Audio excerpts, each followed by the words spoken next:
Здравствуйте, уважаемые телезрители! В студии Арифа Кабба мы вновь собрали для вас самые важные события и тенденции вокруг Абхазии. Все, что актуально на данный момент, что касается нас прямо или косвенно, или влияет на имидж республики. Итак, начнем. Основной новостью прошлой недели стало объявление о частичной мобилизации в России, которая тут же стала инфоповодом для вбрасывания различных фейков, активизации анонимных и реальных блогеров, обсуждения действительно важных вопросов, которые тревожат в том числе и наше общество. Во всем этом потоке информации очень сложно отделить зерна от плевел и действительно разобраться, как отразится на регионе и на нашей республике в целом сложившаяся ситуация. Одним из самых первых фейков, который появился в интернете и стал вирусным, это вот это сообщение, якобы выдержка из заявления статс-секретаря, заместителя министра обороны Российской Федерации Николая Панкова, которое якобы появилось на его странице.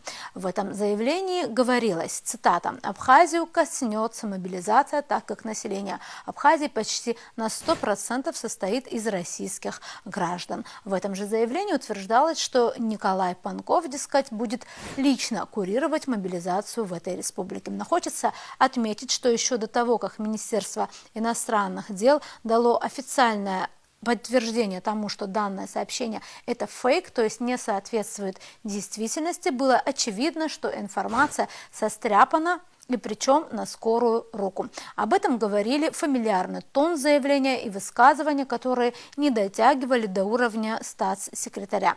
Такие, например, как цитата «Россия спасла абхазов во время войны с Грузией и помогла им экономически выжить, долг платежом красен». Уже эта фраза заставила усомниться в том, что сообщение настоящее. Более того, как мы все хорошо знаем, любые официальные заявления всегда легко найти в информационном пространстве. Они имеют ссылки на первоисточник, указаны часто сайты и СМИ, где впервые было процитирован тот или иной политик. Ни того, ни другого в случае данного инфовброса сделать было невозможно.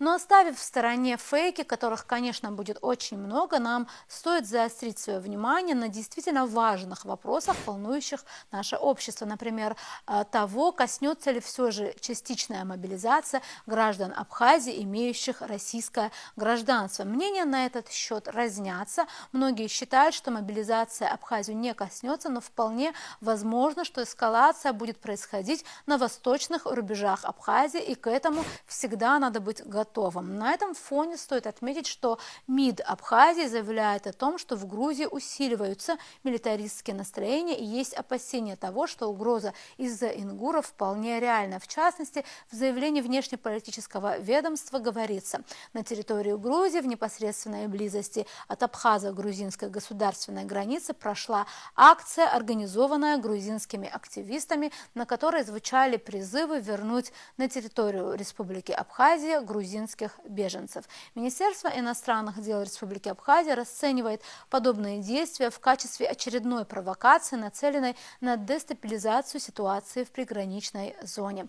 Несмотря на заявления высокопоставленных грузинских чиновников о стремлении Грузии решать существующие противоречия в мирном русле, на практике Грузия предпринимает различные шаги, способные подорвать основу безопасности в нашем регионе, считают в МИД Абхазии. По имеющейся информации, перед грузинскими общественными активистами была поставлена задача активизировать тему возвращения беженцев в Абхазию, отмечается в заявлении МИД. Цитата: «Провокации, стимулируемые американскими кураторами, вызывают крайне негативную реакцию в абхазском обществе и несут прямую угрозу миру и стабильности в регионе». Конец цитаты. В своем выступлении министр иностранных дел Абхазии Инал Арзанб также рассказал, что из-за сложной международной обстановки МИД в активном режиме проводит совещания и консультации, на которых внимательно рассматривает текущие вызовы и угрозы стабильности, а также возможные сценарии реагирования на действия оппонентов и противников. Уважаемые сограждане, недавно министр обороны Грузии заявил, что до конца текущего года у них начнется производство боевых и разведывательных беспилотников. Мы рассматриваем это как прямую угрозу национальной безопасности Республики Абхазия. Призываем Грузию подписать взаимообязывающее соглашение о неприменении силы на площадке женевских дискуссий. Абхазия – миролюбивая страна, Мы ни на кого не собираемся нападать. Но защищать нашу родину, наш народ и родную землю будем до конца. Республика Абхазия исходит из обязательств, зафиксированных в заявлении Владислава Ардзенба и Эдуарда Шеварднадзе от 14 августа 1997 года. Стороны приняли на себя обязательство не прибегать к оружию для решения разделяющих их противоречий и ни при каких условиях не допускать возобновления кровопролития. Любые разногласия будут решаться исключительно мирными политическими средствами путем переговоров. Стоит отметить также, что в российском информационном пространстве очень часто появляются различные мнения экспертов, блогеров и других лиц, которые явно тоже имеют провокационный тон. В этой передаче некоторые актуальные вопросы и темы данной повестки мы обсудили в небольшом интервью со спикером Народного собрания Абхазии Лашей Ашибом.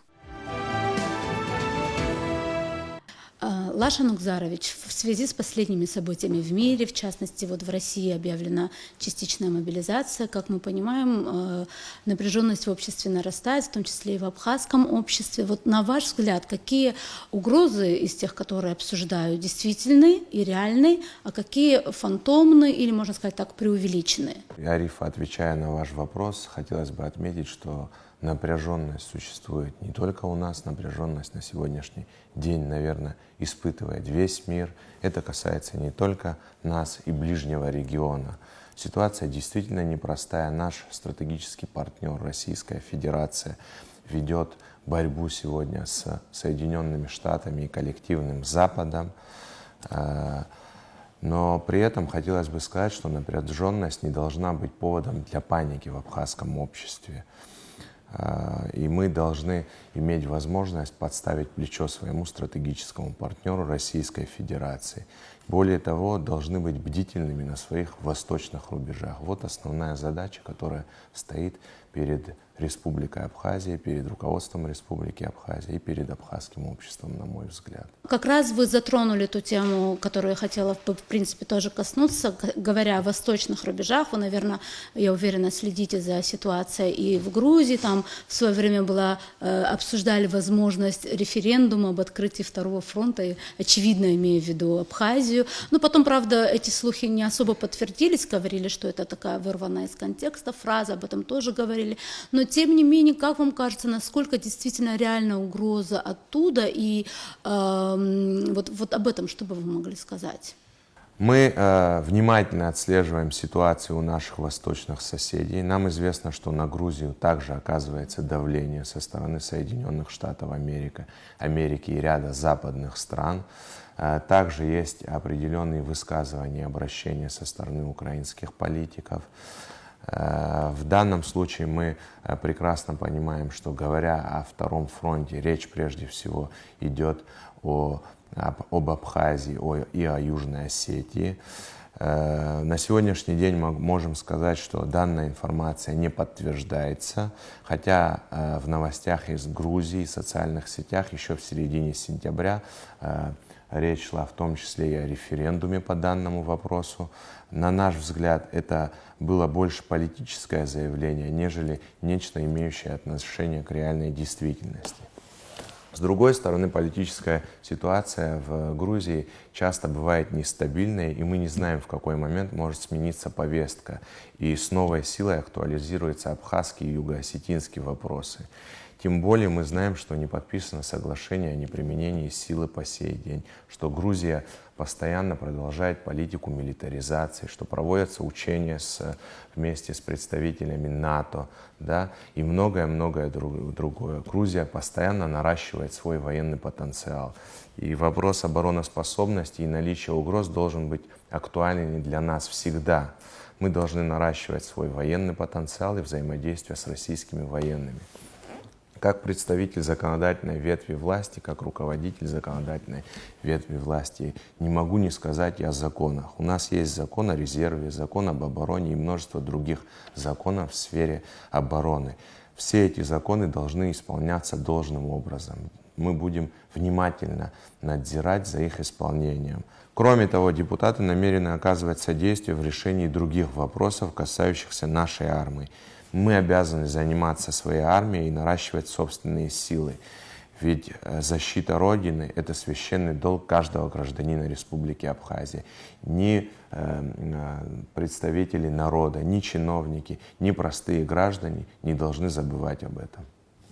Спасибо большое. Лашин Угзарович, теперь немного о другом. Скажем так, о той повестке, которая сейчас есть и в российском обществе, в частности, у многих блогеров, у многих политиков разных мастей. У них есть, можно сказать, даже не буду цитировать, но довольно грубые выражения в отношении абхазского общества. Например, многие говорят о том, что пора перестать цацкаться с Абхазией, пора оставить их наедине с их независимостью, намекая на то, что ну, не совсем у нас такие прям российско-абхазские отношения, что все там гладко и что есть проблемы. Как вам кажется, вот действительно ли уровень отношений двух государств сводится к подобного рода высказываниям, и что нам делать, чтобы как бы вот не стало это мнением мейнстримом в российском обществе? Благодарю. Ну, я бы не хотел и не считаю нужным комментировать каждого пользователя социальных сетей. У многих из них могут быть свои покровители и стоять отдельно взятые цели и задачи. Мы не должны ориентироваться на каждого блогера. Мы, как руководство Республики Абхазия, депутаты парламента, исходим из официальной позиции Российской Федерации и нашей договорно-правовой базы. А она, как известно, не претерпела никаких изменений в сторону ухудшения отношений. Таким образом, конечно, мы должны отслеживать эту информацию, службы должны внимательно бдить за этой информацией. Но на сегодняшний момент отношения, как и были отношениями союзничества и стратегического партнерства, так ими и остаются. И, скорее всего, будут только укрепляться. Лашин Угзарович, и о другом вопросе, который, я уверена, беспокоит многих в нашем обществе. После того, как в России была объявлена частичная мобилизация, я уверена, что многие в Абхазии стали задумываться, и эта повестка уже видна, это обсуждается в соцсетях также, что не коснется ли это граждан России, потому что, как вы знаете, огромное количество граждан Абхазии также являются гражданами России, и подпадаем ли мы под эту мобилизацию? Вот этот вопрос я очень часто вижу и слышу. Действительно, подобная информация появилась на прошлой неделе, в том числе и в социальных сетях были различные фейковые новости на этот счет. Хотел бы развеять сомнения, существующие в абхазском обществе. Граждане Республики Абхазия, имеющие двойное гражданство и состоящие на воинском учете в Республике Абхазия, не подпадают под объявленную мобилизацию в Российской Федерации. Также в этом контексте считаю необходимым отметить и то, что мы не должны и не можем быть безучастными к событиям, происходящим у нашего стратегического партнера. И всем известной гордостью для нас является, что наши добровольцы, соотечественники в составе интернациональной группы «Пятнашка», возглавляемым отважным Ахравецбе, уже с самого начала военной операции находятся на линии фронта. Также Республика Абхазия оказывает гуманитарную помощь Российской Федерации, доставляет различные грузы.